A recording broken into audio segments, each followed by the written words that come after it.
Imagine the scene, a muffled dawn in Campeche, the smell of the sea mixed to the aroma of the colorful message that escapes the kitchen, when suddenly his 7-year-old wakes up screaming, his wide eyes with terror. He speaks of Egyptian soldiers to us stripping slaves under a relentless sun, describes in distressing detail when the Red Sea waters opened as giant walls for over 3 millennia. This is not the plot of a movie, it is the real story that shook a simple family from Mexico and challenged everything we know about memory, time, and the human soul. In the heart of the San Roman neighborhood, where the coarse walls hold secrets of the past and the wind brings the Gulf spectrite, the Vasquez lived, Miguel, the seaman who spent whole nights in the dark waters in search of shrimp, and Carmen, a woman of unbelievable faith, who dedicated her mornings to teaching the children of the catechism of the wonders of the biblical miracles. His life, though modest, was filled with Eliab's laughter, born on a hot March afternoon, when the seagulls announced the full tide and the future seemed as clear as the Campeche sky. In the early years, Eliab was like any child. He ran barefoot through the red-haired baldosas, chased crabs on the beach and played with paper boats that sailed in puddles. But there was something in his amber gaze, a depth that did not match his young age. It was as if those eyes had seen things that no child should know, distant battles, old pain, fears that transcended time. Carmen felt this, although he tried to push the restlessness with lullies and tight hugs. The nights when Eliab woke up crying, babbling words about whips, shouts and a sun that burned like iron, were attributed to children's nightmares. Miguel, when he returned from the sea, found his wife by packing his son, while Alia's coffee warmed in the kitchen and the day was born slowly, as if nothing was out of the ordinary. Until August 15, 2024 arrived. The heat was suffocating, typical of the peninsula, and the bells of the San Francisco church called the faithful to the Mass of the Assumption of Our Lady.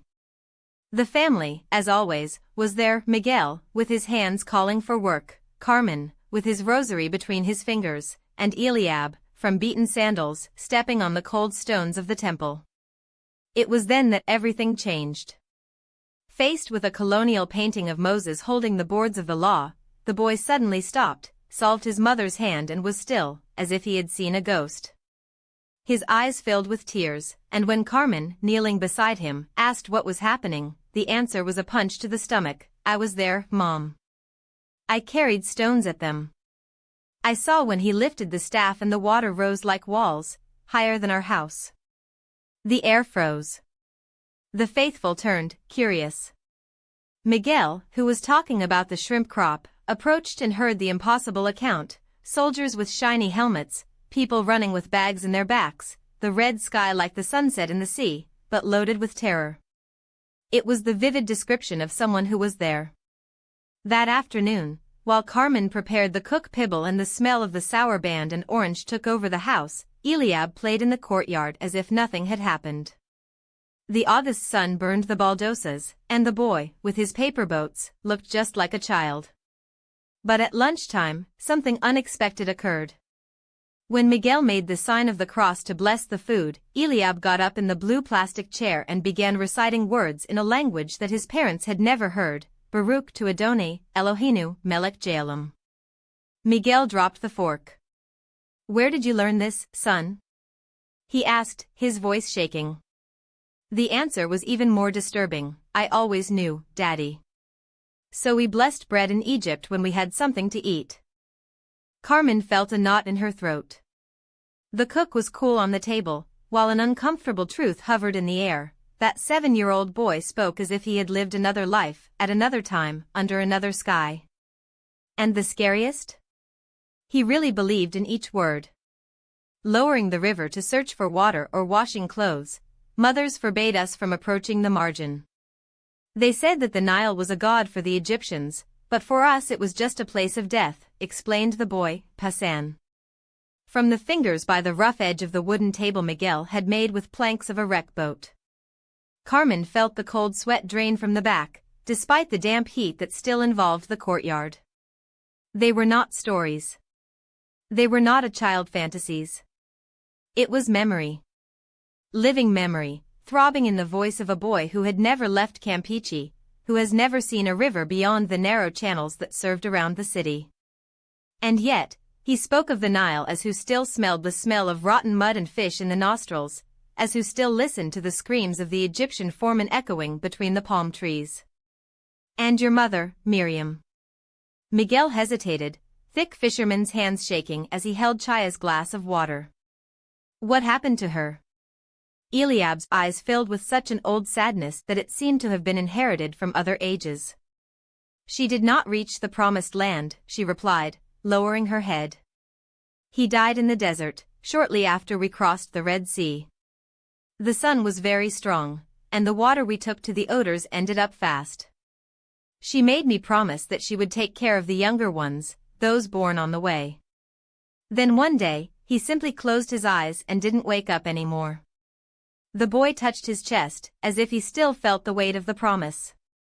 We buried her in the sand, with a stone on top so that the vultures would not arrive. My father Gershom cried so much that I thought I was going to die too. Carmen drove his hand to his mouth, choking a sob. It was not possible. It was not human. A 7-year-old could not carry that mourning on his shoulders, that pain that seemed to have been carved in centuries of exile. And yet, there he was, with his fists clenched on the table, his nails marking the wood as if he was still holding the arid earth where he buried his own mother. And your father? Asked Miguel, his voice hoarse. Did he arrive? Eliab shook his head slowly. He died before we crossed the Jordan. One day, as we set up the camp, a scorpion stung his foot. He swallowed fast, and he couldn't breathe.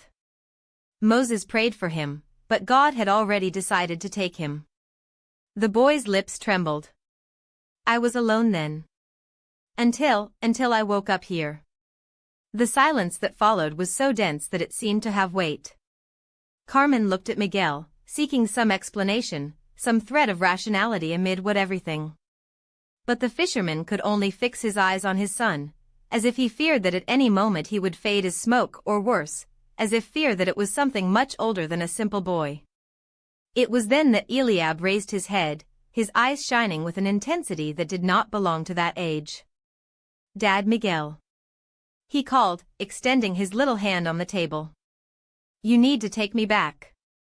Ruse of Los Egyptian war cars, this metallic blender that Hatia temblating el desierto as he propi tierra siendo torn by hierro claws.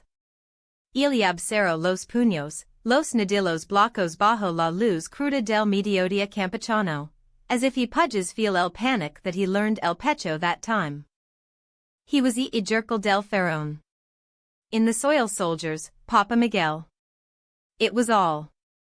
Cars con cuchillas and lames, arrows with arrows that brillaban like serpents al sol, y los caballos, hizo una pause, swallowing saliva dash.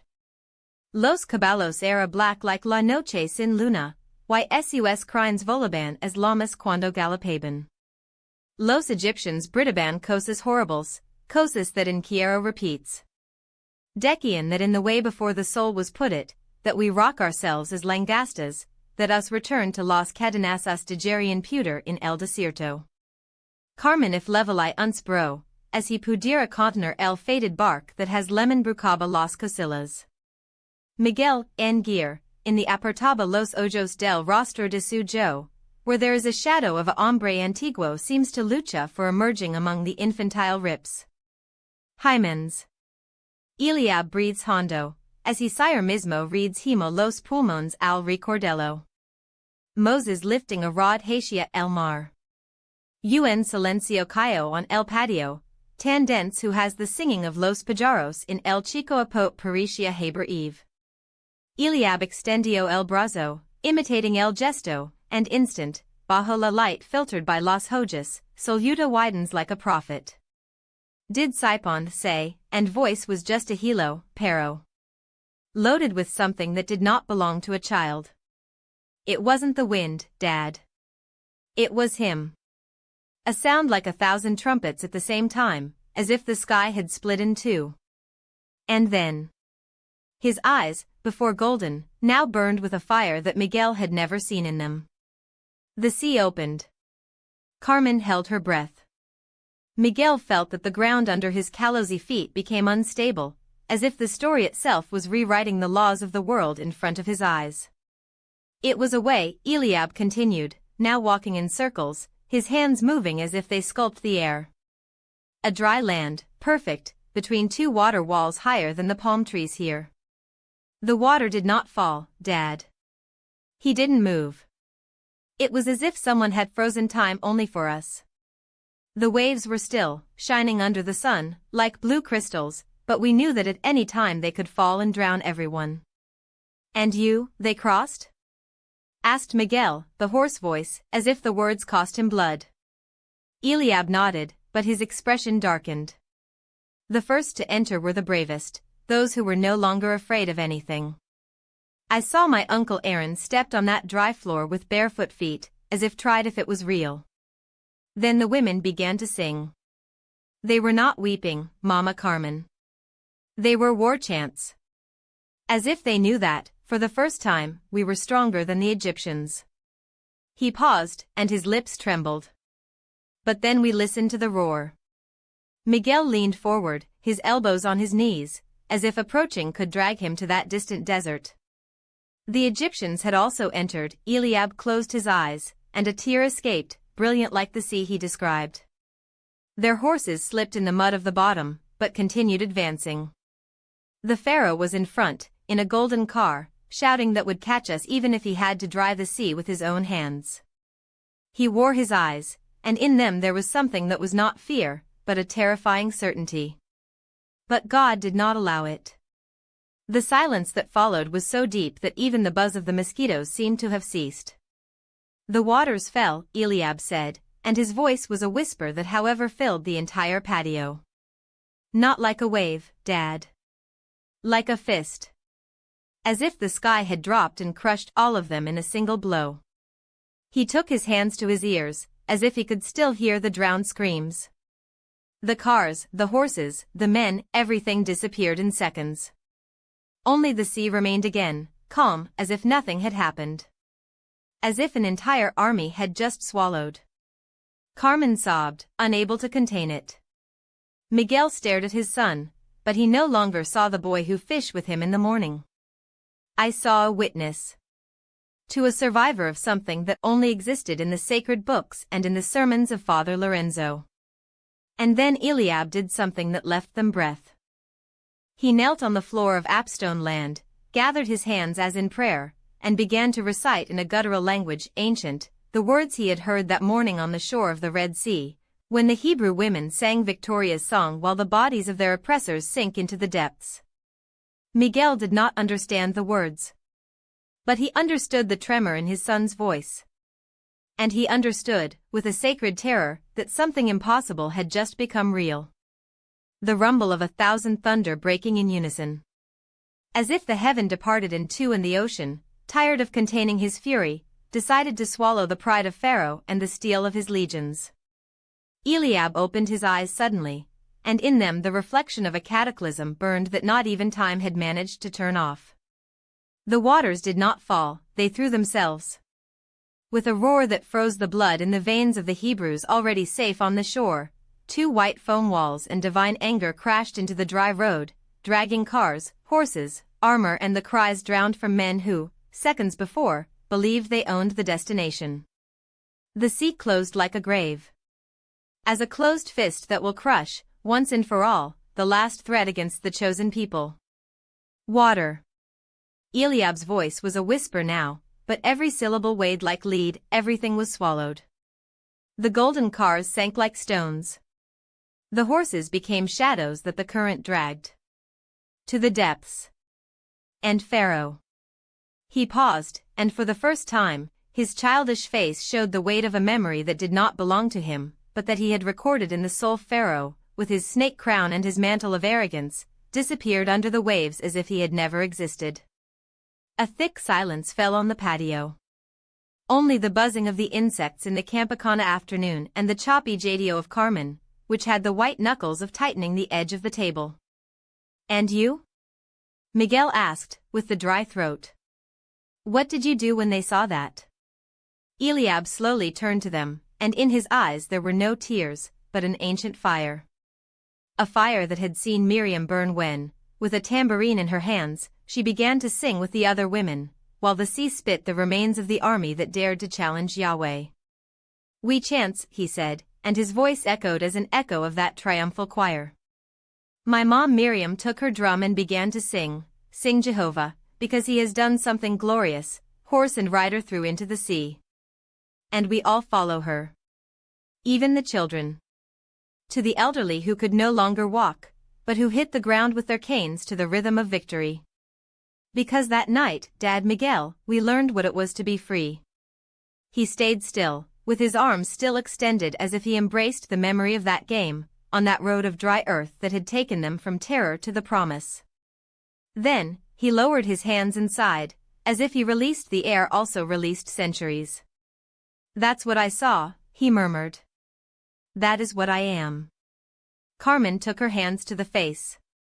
Miguel stared at his son, but he no longer saw the 10-year-old boy with his knees scraped and sweatshirt.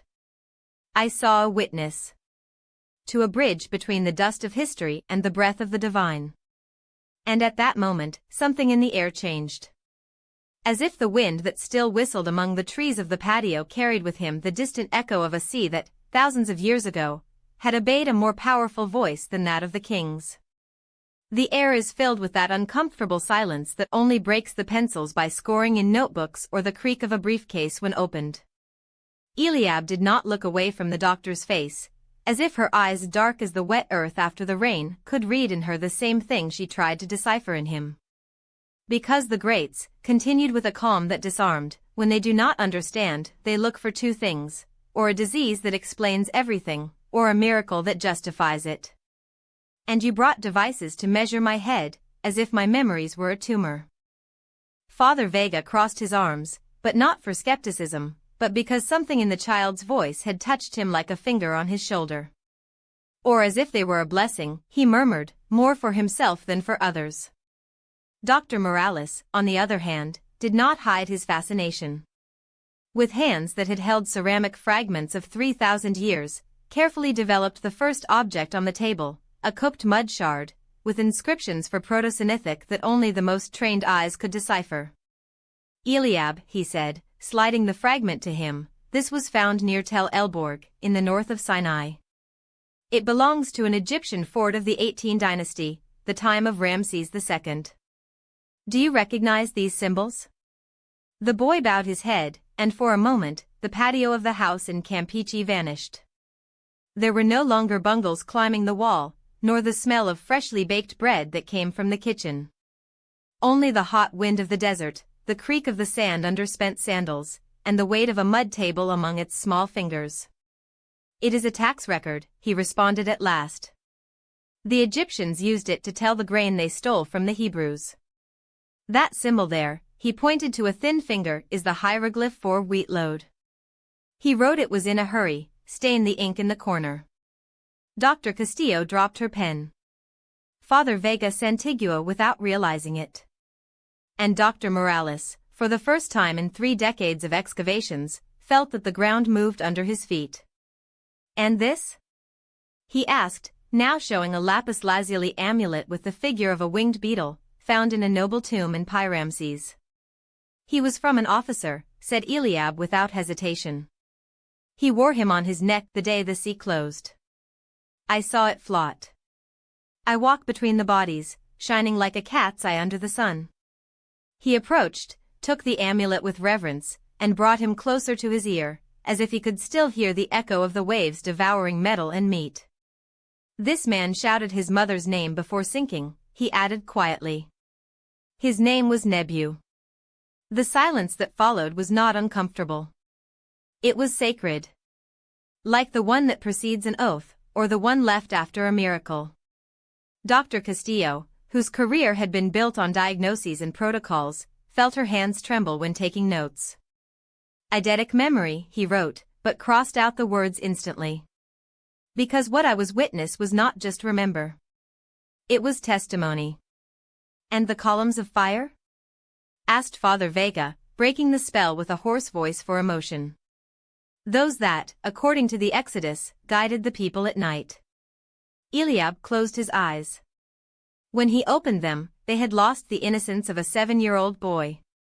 They were not columns, he said. It was him. And with a gesture that did not belong to his age, he extended his arms, as if he could embrace the glow that only he saw.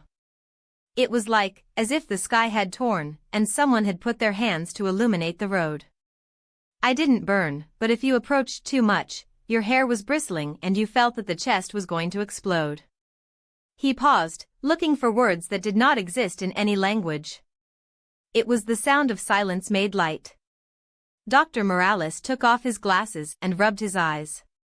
Not for tiredness, but because, for the first time, he understood why some Egyptian hieroglyphs described the Hebrews as the people who follow the fire that does not consume. It was not a metaphor. He was a witness. And Moses? Dr. Castillo whispered, as if he feared that the name invoked something bigger than the room. Really, there were really with him? Eliab smiled. Not a child's smile, but that of an old man who remembers the touch of a friend after centuries. Of course. And then, with a naturalness that froze the blood of those present, he added, although it was not how they paint it. He had a rough hands of loading stones, and when he laughed, wrinkles were marked around his eyes as cracks on the dry earth. He approached Father Vega, took Colos's hand, that of a man accustomed to blessing and digging tombs, and put it on his own chest. Here, he said. Here is your voice. When I close my eyes, I still hear it. Outside, Campeche's sun still fell to lead on tile roofs. San Francisco's bells played 4 in the afternoon, as they had done for centuries. But in that patio, under the Zapote boy, time had stopped. Because they were not questioning a child. They were in front of a survivor. It could not be explained with words, but that he was still alive in the very beat of his home. That shell was not just an object, it was a fragment of eternity, a whisper of the desert that had crossed the time to perch in the hands of a child who no longer remembered, but still carried in his blood the echo of the sands of Egypt. The years passed, and Eliab grew how trees grow by the sea, strong, salt and dotted with roots sunk in 2 worlds. He learned to navigate the turbulent waters of adolescence with the same naturalness with which, in another life, he had followed Moses through the desert. I didn't talk about it. I didn't need to do it. Sometimes, on temporary nights, when the wind whipped the roofs of tile and the gulf roared like an injured lion, Carmen found him in the courtyard, sitting under the Zapote boy, with his eyes closed and his fingers stroking the shell. What do you think, Millet? I asked him, although he already knew the answer.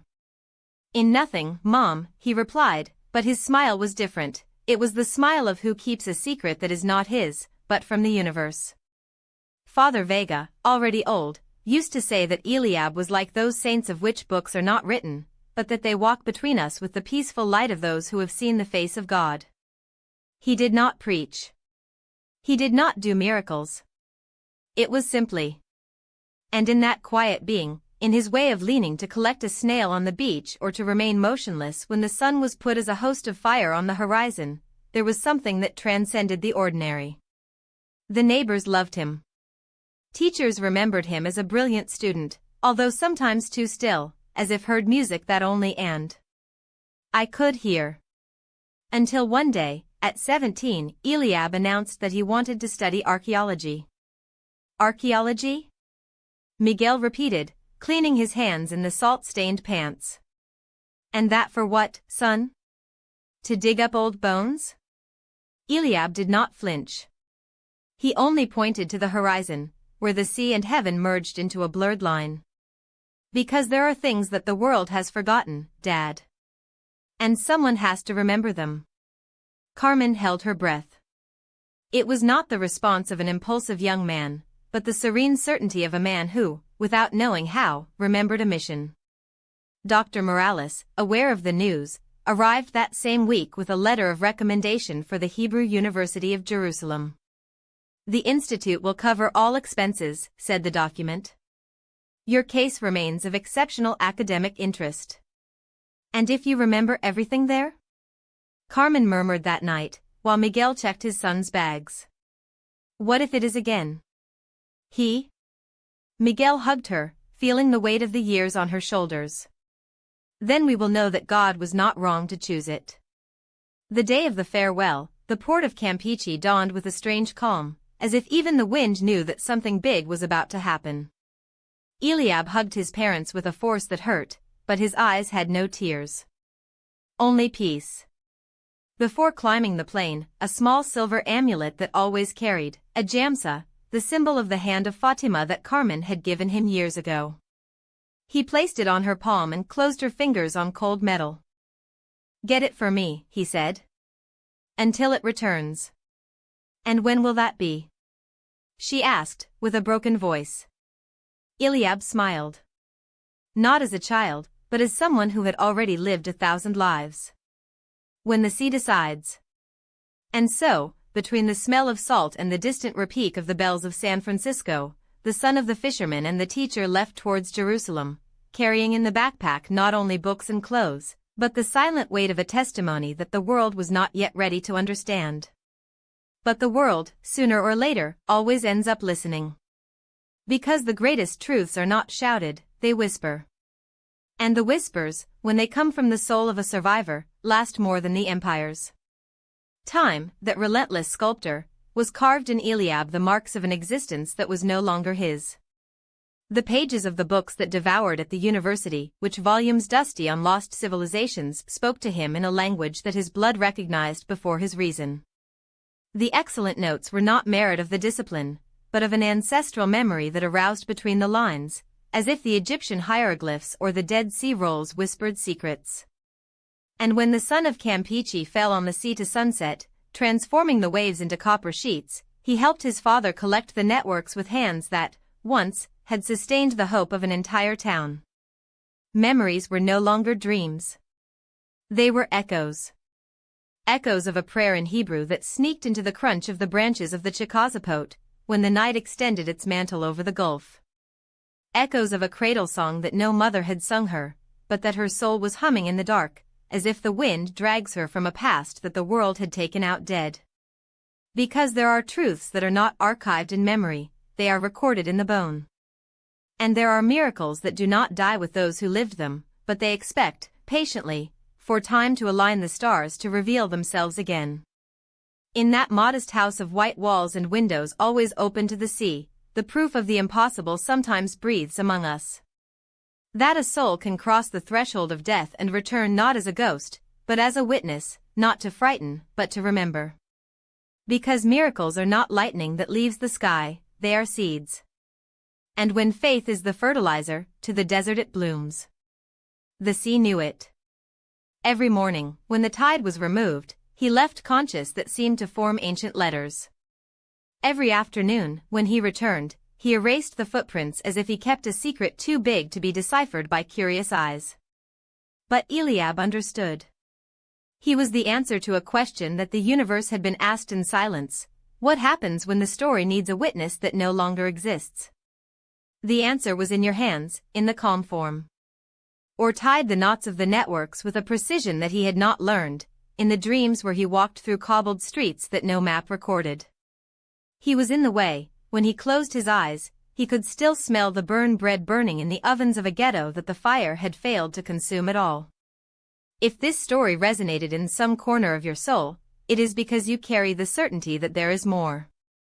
Beyond the visible, beyond the explainable. Share this story with those who need to remember that the borders between yesterday and today are thinner than we believe. And tell me, have you ever felt that a place was waiting for you, as if your heart had already been there before you were born? Maybe it's not a coincidence. Perhaps it is simply the whisper of a memory that has not yet found the words to name.